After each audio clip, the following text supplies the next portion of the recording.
Assembly and installation of CRU II. There are a few necessary tools to be prepared before starting to assembly and installing the sealing module. Allen socket head driver, flat head screwdriver, torque wrench, level or laser alignment system.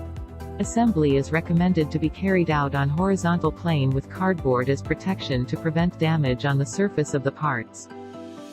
Before starting the assembly process, make sure each part is prepared and aligned properly, according to AAF submittal drawing.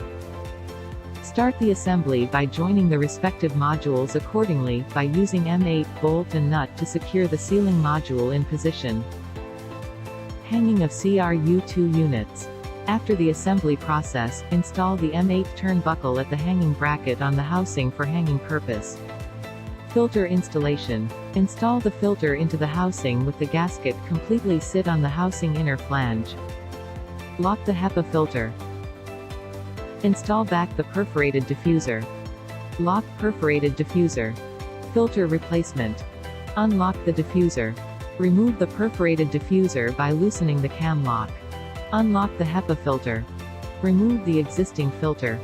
The pressure drop of the HEPA-ULPA filter can be determined by taking any point of downstream and upstream. Filter is required to change when it reaches its final recommended differential pressure.